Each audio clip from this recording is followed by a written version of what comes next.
Yes, I'm not actually here to talk about my business, although I do by default, because my business or my businesses are an extension of me and they're an extension of how I live my life. And these are some of the topics or some of the filters or some of the actions that drive moments, sometimes big decisions, sometimes long projects, sometimes the space in between. But I'm going to talk about some of these with you today. All right, so altruism, as Simon said, we've all got to give a crap, and I do give a crap. I give a crap about other people, I give a crap about the environment, and these two things about caring about other people and caring for the environment give me the opportunity to see every day moments when I can give to the environment, where I can give to someone else that doesn't give back to me necessarily. And I know, the story of altruism is that it makes you feel good, therefore you are getting something back, and that is true. But I think, in terms of looking for opportunities every day where you can just give freely of yourself, your time, your energy, your knowledge, whatever that may be, then that's a very worthwhile thing. Being mindful is also something that is a practice. It's like people who do yoga every day or people who meditate every day. Being mindful is a choice that I've made, and it is a practice. It is a practice that embeds into your life all the time. So right now it's about how sweaty is my hand that's holding the clicker, how dry is my mouth upon entering the stage, and for you it might be sitting there and being aware of the heat of your body, the speed of your breath, the person that you may know or not know sitting next to you. It's starting to look at the space from where you are right now, being aware of where you are right now. And there's two things here, and the analogy of the spotlight and the lantern is one that I use quite readily, and the spotlight is what we do most of the time as adults. We focus really intensely on the one thing that's in front of us, and the one thing that right now, you're probably all got your spotlight on me, you're focusing on what I'm saying, what I'm doing. But mindfulness is actually more about being in the space of the lantern. It's more about being able to have a softer impression of what's going on around you, and it's about being able to light more space around you and therefore get more feedback from what's going on around you as well. And the act of mindfulness is really about sitting in that lantern space. Obviously there's times where you've got to put the spotlight on to achieve something, but I think essentially if we can act more like a lantern or feel more like a lantern, we're going to see and feel more things that are going on around us that are going to give us, again, more opportunities to be altruistic or some other action that you may wish to pursue. Being communal is another one. I'm fortunate that I live in a family that engages with this as well. I live in an intentional community in Brisbane, in Highgate Hill here, where the ownership of one property and one house is between many parties. We all live there. I actually work there at present as well, and it's connected to the property by virtue of having more family living next door to us. We share resources. We share lots of resources. We don't own 2 lawnmowers, 2 sets of this, 2 sets of that. There's lots of stuff being moved through the little wire gate in the fence all the time, and as well as our energy. We eat together 2 to 3 times a week. We grow food in our gardens that we share daily. If you haven't got enough parsley, you go next door and get it. If you need a cup of milk, you go next door and get it. But we live in a very communal way, and that gives us the opportunity to know each other more readily and to know each other more deeply as human beings as well. So it gives back to all of us, and it also makes our life more affordable. Definitely cuts down costs in terms of everybody not having to own anything, and is better for the planet as well. The family that I live in is also intergenerational. We have,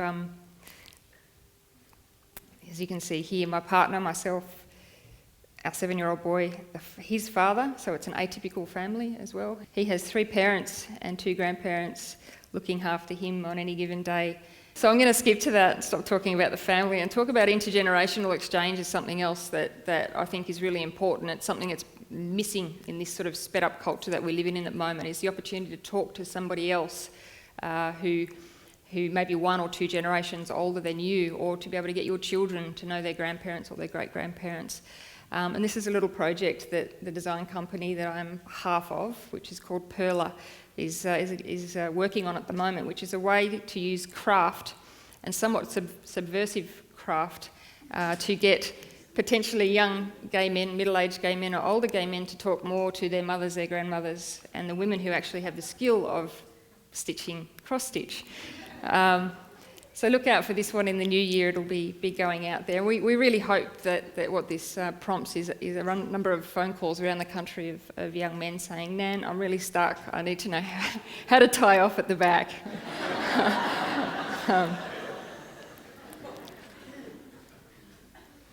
Being frugal, as I mentioned before, part of the communal life and the mindful life is also for us about being fairly frugal.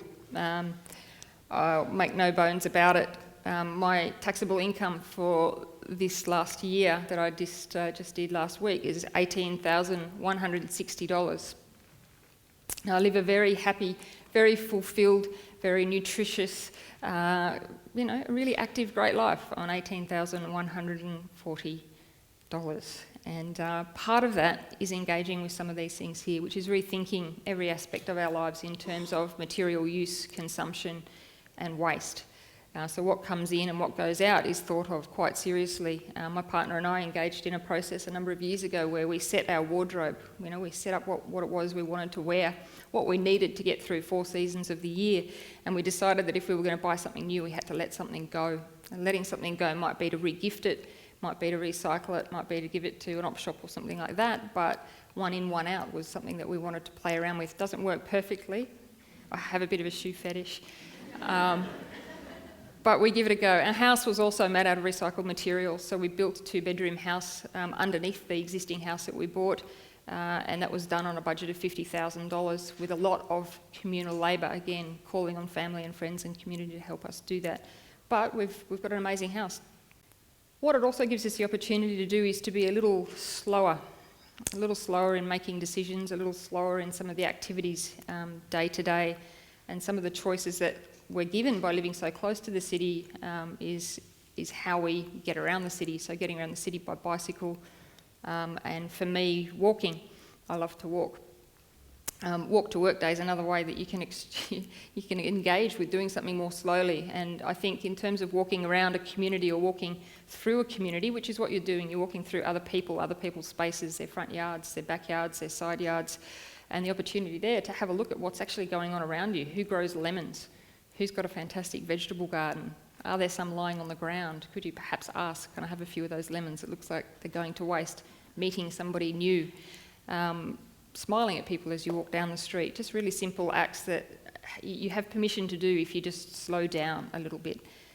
So slow food, there's a great slow movement out there. I encourage people to go and investigate a little bit more.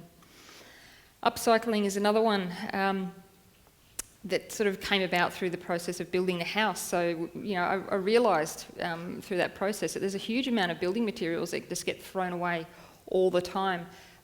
This started, however, as a child. As a child, I was addicted to council pickup. I used to go and pull things and bring them home and annoy my mother by having piles of stuff in the yard. I now do that at home. I have crates of things. I have crates of chair legs from broken chairs, because most people don't know what to do with a broken chair. You chuck it out on the council skip. What am I going to do with a broken chair? I don't know how to fix it. I can't get another leg. This thing doesn't, there's no spare part kit for a broken chair. So I grab them and I use them, and I'm going to use them on projects, to come. I'm not quite sure what they are yet. Another example, the chook pen in the backyard, made out of waste fence that was going in a skip, plus a whole lot of iron that was going in a skip. This is another project which was actually a project for work, which was to design and build a table. And we spoke to the clients about potentially using some upcycled materials and how they felt about that, and they were all right about it. So we went out and had a look at what was around in the demolition yards. And Brisbane, 2 years before, had gone through this massive flood. The demolition yards were just overflowing. We also took this project a little bit further and went out to the men's shed for a week. We had a team of 4 to 6 retirees who are at the men's shed because they need something to do, because it's a social space for them, a supportive space for them as retired older men to be around like minds. All of this feeds into the idea of change, and here we start to move into me speaking a little bit more about my business decisions. And my business decisions and how I formulate what I do in the business is really about change. It's about making change in every aspect, in how the business actually is formed, how it's operated, who's in the business, what realms we actually go out and do business with. So it's quite a holistic approach to making, hopefully, some change out there in the world. It's also about teaching. It's also about inspiring others and being inspired by others. And what a great opportunity today is for everybody here to hopefully hear something that inspires them that they can take away with them and hopefully take action on as well. Food is a great leveller, just as toilets are a great leveller. It's a space where we are really just ourselves. It doesn't matter what age, what culture, what demographic you come from. When you go to the dunny, you're pretty much the same as the person going to the dunny next to you. And you take that on board. Food is another one, perhaps, a part of the same system, but also an opportunity to share stories and to share moments over a meal, where actually the food becomes the vehicle of communication, the food becomes the vehicle of exchange. So the business Street Food Australia that I've started looks at how we can use food as a cultural exchange. And we are looking at multiculturalism and multicultural food as well, because I believe that there's a lot of food that we don't get to eat quite currently in restaurants. An Indian taxi driver shared a little story with me the other day where he said, I can't eat in an Indian restaurant, I just can't stand it. The Madras is next to the Vindaloo, is next to the Korma is, and it's just not like that at home. We have 32 different regions of food where we eat from our region, and there's nowhere here where you can experience that. And I thought, there's got to be some sense in actually exploring that in a part of a business model. So Street Food Australia, once again, engages with food, engages with multicultural food, but engages with food that has a very close link to the cultural story of the people who have moved here, the migrants and the refugees, who have their own special brand of their food, their own special way of interpreting their culture through their food. Working on that sort of international multicultural food space also brings about its own challenges, in that the food supply that we have in the city is generally brought in from everywhere else. And in your lunch pack today, you'll notice an attempt by us to provide you with food that has been sourced from local or using local grown ingredients, or both, hopefully all in one. So the fruit comes from Food Connect, which has a very distinct footprint around Brisbane. The juice is the best attempt we can get at a packaged juice that will come to you from Nudie, but local grown fruit, not oranges or apples from some other part of the world. Now, the vehicle that we're choosing to move this food around and get people out there in the small business space of food is actually a bicycle. I think this slide's fairly indicative of what's possible on a bicycle, and I don't think we explore what we can do on a bike nearly enough in this country. One bike per one person, I think we can change that as well. We could probably get a few people onto every bike, or do what this guy's doing, and that's carry a shitload of stuff around on it and get rid of some vans and get rid of some trucks and move things around in a softer, more environmental way as well, in a way that is quieter, in a way that takes up less road space, in a way that engages people visually because it's slower. Bicycling is slower, you notice it more often. So you'll notice down in the food tent today, there's a food bike in the corner, which is the first prototype, fully functional, 4-star, food-rated food kitchen in Australia on 3 wheels. It's not cooking for you today because it's a little hard to push out that many dumplings for 600 people in the time frame that we've got for lunch, but go and have a look at it anyway. And the last point that I want to make, which is about this idea of embedding all of these ideas into a business, it not being just about the personal life that you live at home and then the work life that you take to work and then the personal life that you come home to, and having this kind of strange motion between who I am here and who I am there, and who I am to these people, and I've got to kind of keep everybody happy. And those days, I think, if you've got an opportunity, just say goodbye to them.